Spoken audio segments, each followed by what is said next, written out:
Hi guys, welcome back to my channel. So I figured I haven't done a Q&A on this channel and literally, I'm pretty sure I was like 2 months postpartum.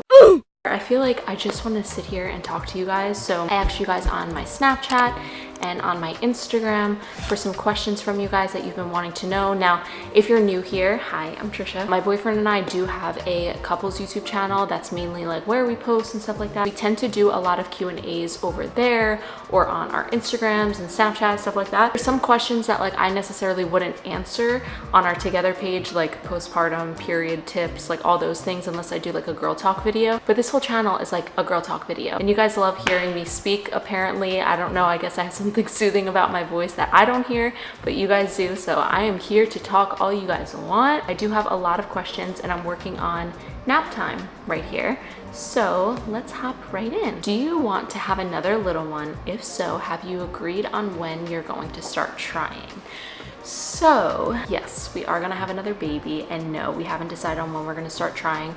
Honestly, I'm gonna be so real. Kyla, and I've said this before, but maybe you haven't heard it, Kyla was not planned. Kyla was not a planned baby, but she is the biggest blessing in my entire life. But with that being said, I've always felt like this even before I had her, that like once I have one, the time is ticking for the second one, because I'm one of 6 and I have like, between me and my oldest brother is 18 years, and I don't want that gap for Kyla. Obviously not 18 years, but like even like more than like 5-6 years, because although I'm close with my older siblings, I want Kyla to have someone that she's like super close in age with, you know what I mean? And although like she's gonna be my little bestie forever, I do want her to have a sibling for when I'm not here. It's kind of morbid to think that way, but you have to for your kids. So yeah, I am planning on having a second. I don't know if I'm gonna have a third and fourth like I initially planned when before I had a baby. I don't know.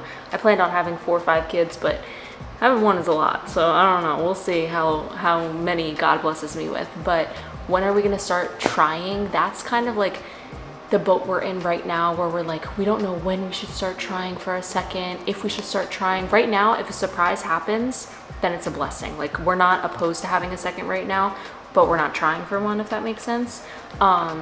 We don't know like when we would actually start trying though. What is your favorite thing so far about being a mother? So my favorite thing, I feel like, is seeing her learn. That's like one big thing for me, because honestly, being a stay-at-home mom and also working from home, it's really hard for me. Sometimes I feel like I'm not doing enough as a mom. Like I should be teaching her more, or like doing more like crafts and activities and stuff like that. Although like I do that all day, every day with her. Sometimes I get like a little bit of mom guilt, like dang, like maybe I shouldn't be checking my email right now, but you know, I need to work. So that being said, when I see her learning and progressing and stuff like that, and like learning things that I taught her, or you know, that Cameron teaches her, or whatever it is, it's really like a pat on the back for me. So when I see her smile and her learning and just seeing her happy, just her is my favorite part of motherhood. I don't know, it's like a little cheesy, but it's just what it is. What has changed the most now that Kyla is a toddler? Also, how are you doing? Thank you for asking how I'm doing. I'm doing great, thank you. It's kind of hard because everything has changed now. She's a toddler, not a baby. Her temperament, I would say it's a little bit harder, just because before it's like, okay, you can just do all these things to entertain a child, but like now her temperament is like she needs to be entertained or learning, or like, you know, I have to make her full-on meals now, which I'm not complaining obviously, but it's just different. Things to do with her takes up a lot more of my day, which it's kind of harder to balance things. So now that she's a toddler, I would say the biggest difference is like the time for everything. The time to put her down for a nap takes longer, time to put her to bed takes longer, time to cook, time to do all the things takes longer, doing her hair takes longer. So I would just say the time for things and like her temperament mixed with that. But overall, she's an amazing child. So it's like, I'm not complaining about it, but it's just different. This isn't asking, but love your content with you and your daughter. Thank you. I'm a single first mom, and our babies are so close in age. Hope you see this since it's my birthday today. Oh, happy birthday. Happy birthday. You're probably not gonna see this on your birthday, but happy belated birthday. Thank you so much. I really love creating content with her and just living life with her. What do you do for Kyla's hair routine? So this is something that I have been trying to learn more about, because I don't have, I mean, my hair is straightened right now. My hair is naturally like curly, but not Kyla's curls. Like Kyla's curls are so beautiful. They're so like, literally if you press it down, like it slings back up. Like they are such beautiful curls, and it's been such a, I don't want to say struggle, but learning experience for me in trying to figure out how exactly to take care of her hair. So I'm open to constructive comments in the comment section. I hate when people come at me for like not taking care of her hair properly, The thing is, people see a snippet of your life on social media and they think that's like how it is full the time. Like if you see Kyla's got her fro bumping and just chilling out, like that doesn't mean that it wasn't styled. It means that she probably napped. So pretty much for her hair routine, what I do is I usually wash her hair. And like I said, please leave constructive criticism in the comments if you can help me at all. But I wash her hair about 2 times a week, unless there's something going on, like she gets food in her hair or whatever. Around 2 times a week. As soon as she gets out of the shower, I oil her hair. That's every day I oil her hair. And then when I style her hair, I wet it with like a detangling spray from Shea Moisture or Noodle and Boo, either or. And then I brush it through with the Dove Melanin Rich Detangler. I should do like a more in-depth like video on this. And then I brush it through, and then I style it with whatever products I am using that day. But either way, every single day, no matter what, she gets detangler in her hair, oil, and moisture to make sure her curls are like nourished. I knew I was gonna get a question like this. How do you feel about not being a fiance yet? Okay, so here's the thing. So many people sit there and say, it's been 8 years and you're still not a wife. It's been, you guys have a house together, you guys have a kid together, you're still not a wife, da da da. I feel like a wife, okay? Cameron and I have been together since I was 16 years old. Honestly, when I do have an extra piece of jewelry on my finger, not that it's not gonna symbolize anything, because like, it don't mean we're getting married, but like I already feel like I'm spending my life with him, you know what I mean? And I don't need like a piece of jewelry to like lock that in for me more than my mindset already is. Like I already know I'm gonna marry him and spend the rest of my life with him. So like, of course I would love to be engaged and get married one day, but I'm not like rushing it where I'm like, no, like I'm not gonna progress my life with you because I don't have a ring on my finger or that commitment from you. Like this house, our child together, the years that we have locked in together, all those things are a very big commitment for me, more than like a ring would be on my finger, if that makes sense. But don't take it the wrong way, Cam, I'm ready whenever. When are you starting with Christmas decor? We actually already have our tree up. That's a little inside information. We have our tree up. It's not decorated yet. We're probably gonna start decorating it. I'm gonna try to convince Cam to do it today when Kyla wakes up from her nap, if possible. If not, then definitely this week we'll be decorating, but we're probably gonna post it over on our vlog channel, Tricia and Cam Vlogs. So make sure you guys are staying tuned over there, and we'll probably show you us decorating and everything. What learning things do you do with Kyla? I have a daughter a month younger than her, and I'd love some tips. Honestly, I just do everything with her. Like she's with me 24/7, as you guys have probably seen. I just teach her everything. Like literally, this girl, she knows that a lash curler, she doesn't do it obviously, but she knows that a lash curler is for your eyes. It's just like little things like that she knows and picks up on. But also I talk to her about everything. Like I literally teach her. When I say I, like Cameron does this as well, I'm speaking on my behalf. We're constantly just sitting there like, oh, count to 5, and then she'll count to 5. Oh, count to 10, and then she'll attempt to count to 10, and we'll help her with the rest of the way. Or like she knows her ABCs. So I feel like it's just like repetition, and also just like speaking to them, communicate with them. We don't do baby talk with her. Of course, we have our like mushy little moments with her. We have full-blown conversations with her. We include her in our conversation. If we're talking about something, we'll be like, right? And then like she'll say her part, even though it's just like babbles, but like eventually those won't be babbles, you know? So yeah, I guess just including them in everything. And then also just do like a lot of activities with them, playing with blocks, and just like she likes a lot of puzzles, like the ABC puzzles and the 1 2 3 puzzles. I would say that doing those things definitely made an impression on her education, so I would recommend doing that. What do you currently do that's just for you and no one else? I would probably say this channel, because this is like my passion project. Because honestly, every other piece of social media, not that I don't love doing it, but it's just like this channel allows me to post whatever the heck I want, and like I don't care. This might sound bad to say, but like I don't mean it in a bad way. Like I don't care about the views behind it. I don't care how many subscribers I have. I don't care about the revenue behind it. This is genuinely me just having an outlet for myself. Like I enjoy editing these videos. I enjoy recording these videos and talking and stuff like that. Like I am a very big talker, if you guys don't know. Even on our main channel, sometimes people are like, oh my God, can this girl shut up? Like, I'm constantly talking. But how to prepare for motherhood? You can't. I'm gonna be honest, you can't prepare for motherhood. It slapped me in the face real hard. I did not know what it entailed being a mother. I feel like that's what made me love it even more, because I didn't know what I should be expecting, you know? Prepare to feel the most love that you'll ever feel. Also prepare that you're gonna feel super overwhelmed in times, and that's normal. It's very overwhelming. It's very overstimulating. It's very scary. It's everything. It's every emotion, every feeling that you can probably feel in the best way possible, especially when your child learns, hug, kiss you, say I love you, give you those affectionate like words of affirmation that like you could yearn for. Those are just everything. So you really can't prepare for it, but just prepare to be like the happiest you've ever been.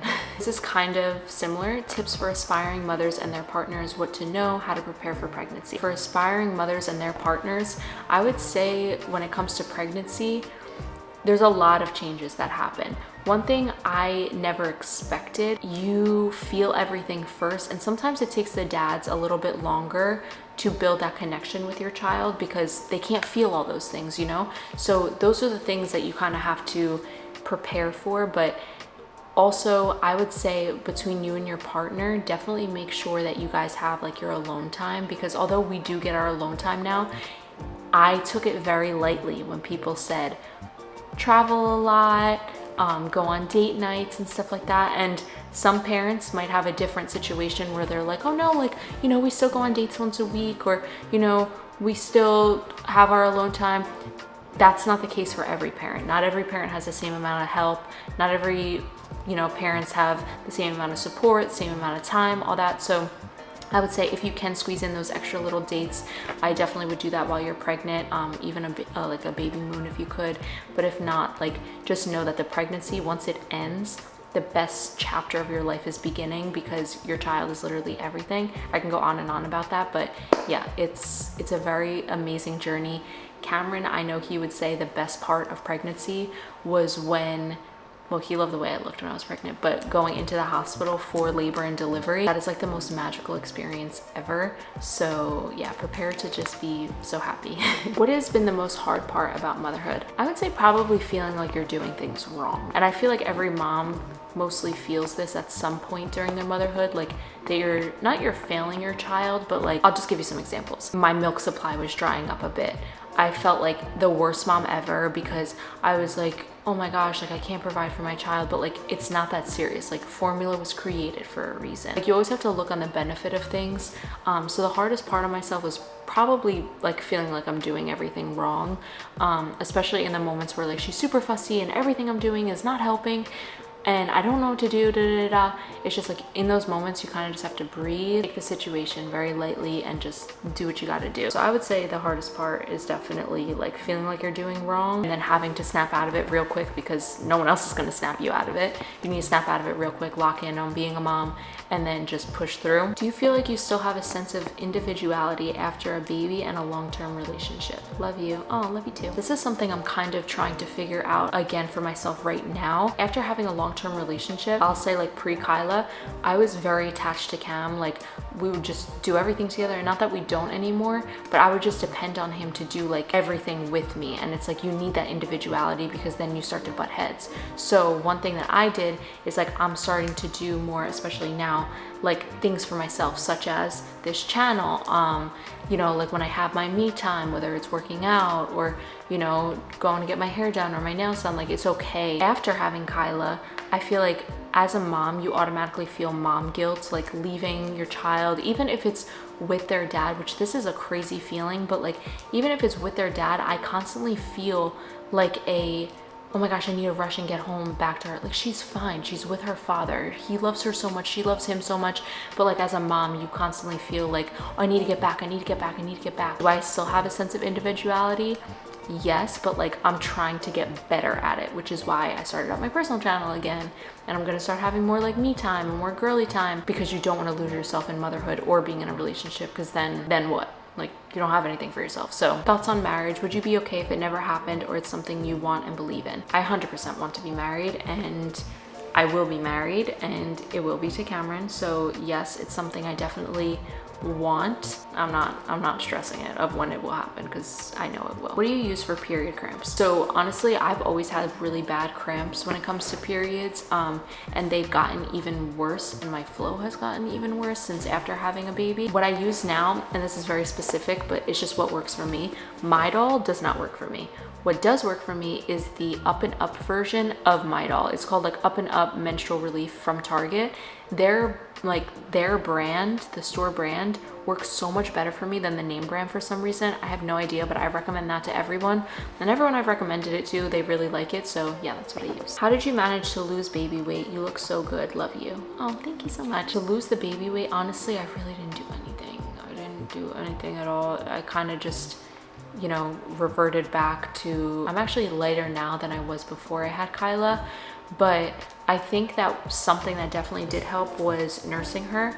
And this is kind of a controversial topic, but I'm still nursing her. I think nursing her helped. Also, I don't know, like I feel like now, especially that I'm making her hearty meals when it comes to like making sure she's a vegetable, making sure she has good proteins, making sure all of her healthy fats are there with her diet. I feel like I'm naturally a little bit eating better, because before, if we needed a quick dinner, we would just run and grab some fast food, and it's like we do still have those nights, but I tend to be home cooking more because I want her to have those home cooked meals. So I would say definitely eating good, definitely a lot of water intake. To be honest, I haven't really been working out that much for me to say that like working out is like the reason I lost it. I haven't been working out. One thing moms need to do is not put so much weight on themselves, on their shoulders, of like making sure that they get back to their pre-baby weight or whatever it may be, because you grew a child, like you literally had a baby. Like I just can't wrap my mind around that. But yeah, I know it's hard mentally sometimes, but definitely just don't let it weigh on you. What method of contraception are you using / doing? So right now, kind of leaving it in God's hands. There's some kind of contraception, I'm so bad at saying that word. There's some kind of protection that we use. Sometimes it's the standard glove. Sometimes it's a thing that my doctor prescribed me. It's called the Phexi. Look it up if you want to know exactly what it is. But sometimes it's that. Sometimes it's just, Jesus, take the wheel. How do you deal with social media bullies? Honestly, I don't pay them any mind. If you're going out of your way to post something for me negative, then it's just like, how much positive do you have in your life? But I mean, that's just my take on it. So I block out the negativity. It doesn't make an impression on me. Sometimes a couple comments will get to me here and there, but not as of recent. Cameron has taught me to like have very thick skin, especially when it comes to social media. So honestly, they don't even really bother me. When's the next family vacation? So I don't know yet. You'll see. Are you letting your hair grow out? It looks nice long. You pulled off the long and short though. This is a constant debate for me. I love the length of my hair currently. I do. I don't know. I really do miss the short bob. But then again, the short bob didn't let me do like high buns and all these different hairstyles and stuff like that. So I'm constantly in a debate with that. And I do have these shorter pieces in the front. So I feel like if I were to have the bob again, I would need to either do a hairstyle like this almost every day until these grow out, or I would need some extensions put here. So this way it like actually completes the bob. I don't know. Comment down below what you think I should do with my hair. How are you able to juggle being a mom and making time for yourself? I struggle with this. Nap times. Honestly, the days that she doesn't nap and we're just kind of in the house and I need to get work done and all that stuff, that's the days I go crazy. I mean, naps, like right now, this is when I'm having my me time. You know, I'm recording for you guys, and then we'll see how long she naps for, and that's when I'll edit and stuff like that. So that, and then also kind of with the schedule that me and Cameron have, we kind of have to like put things on the calendar, like if he wants to, you know, go get a haircut, or I want to go get my hair done, like that's kind of also making us time separately. Definitely just like putting things on the calendar, so things you have like to look forward to. But I feel like we're all struggling with that. Like we're all in the same boat, girl. How do you find time to be intimate with your partner? Well, if we're both not too tired at the end of the day after she's asleep, but honestly, when she's sleeping, that's when we get like our alone time, whether it be intimate time or us watching our show together or us cooking together. Oh, actually no, we cook together sometimes with Kyla awake, but like just all of those intimate times, showering together, that type of thing, all those happen when she's sleeping.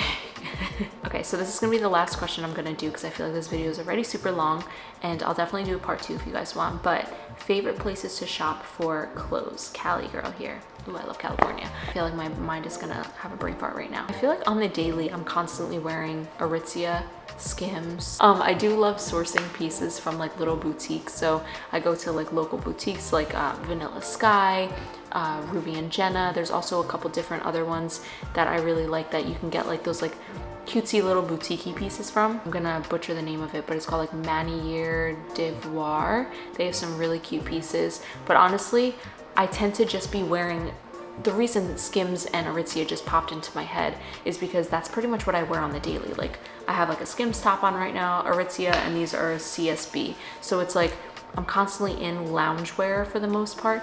I will say my loungewear collection is A1, but yeah, it's pretty much what I wear on the daily. And then I'll get like my go out pieces from, like I said, little boutiques. I'll get some pieces from Amazon, honestly. Amazon has some really good fashion pieces, but yeah, I get things from everywhere, so it's kind of hard. But if there's any specific outfits that you want to know, let me know either in my Instagram DM or in the comment section, and I'll add it to my LTK.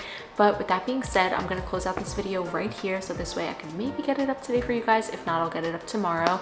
But thank you guys so much for watching this video. If you guys like videos like this, be sure to give it a big thumbs up, and make sure you also are subscribed, and go follow my Instagram and Snapchat so you can be a part of videos like this. But with that being said, I love you guys so much, and I'll see you guys in my next video. Bye guys.